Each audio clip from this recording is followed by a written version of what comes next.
د پکتیا ولایت امنیه قوماندان مال پاسوال نجیب الله سرتیر د شهید سرباز له کورنۍ څخه لیدنه وکړه.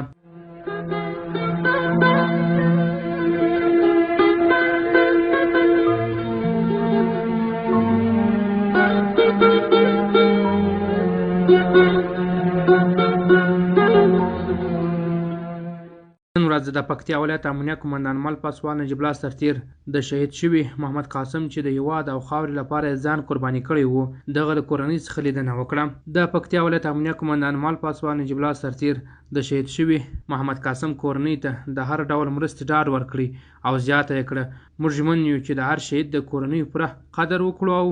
هر وخت یې لاسنیوی وکړو. زموږ هدف دا دی چې دغه زموږ شهیدانو باندې پوښتنه وکړو، د دوی مشکل واورو او دوی په دې پوه سي چې موږ یو څوک لرو چې زموږ پوښتنه وکړي او موږ چې په هر زمان کې شخصي یا دولتي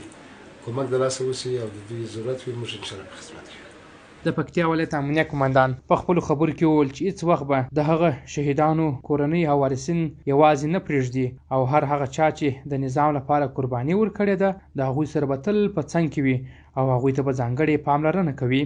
هم موږ غواړو چې د دوی فامیلو سره د نږدې څخه لیدنه وکړو او د دوی هغه بعضې مشکلات چې دوی لري یا ستونزې لري یا ډېر بې بذاته وي هغه موږ مرسته ورسره وکړو چې په دا نږدې ورځو کې ما تاسو ته مخکې هم وویله چې تقریبا د 2 لکه افغانیو په ارزښت بستې موږ دوی ته جوړوو چې دا تعداد چې پوره کوي شاید د یو کال تیر یو کال شهیدانو لپاره موږ یو بستې جوړې کړو او دوی ته یې ورکړو. امنیه قوماندان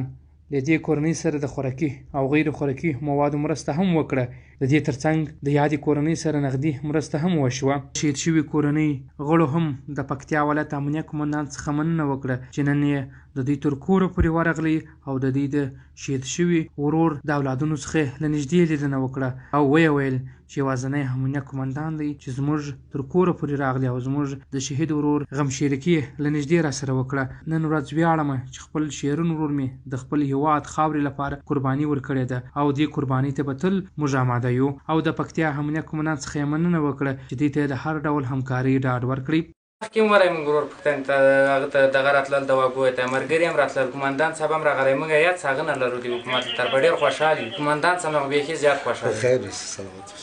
د پکتیا ولایت امنیه قوماندان د پکتیا ولایت ټول باغیرته ولس ته ډاډ ورکوي چې د هر هغه څوک چې په دې نظام کې شهید شوي وي د هغوی تر شا به ولاړ وي ټول به خپل ګڼي هغه که شهیدان وي او که ژوندي وي. یادونې وړ ده چې د پکتیا ولایت امنیه قوماندان مال پاسوال نجیب الله سرتیر په نوښت به ډېر ژر د پکتیا ولایت کې هغه شهیدان چې په تیر یو کلنه موده کې خپل شیرین ځانونه د خپل هیواد د قربانۍ لپاره قرباني کړي دي د هغوی کورنۍ سره به هم مرسته وشي. همدارنګه هغه کورنۍ چې دوی خپل زامن د همدغه هیواد او خاورې لپاره قرباني ورکړې ده له هغوی سره به څنګ په څنګ کې ولاړ وي.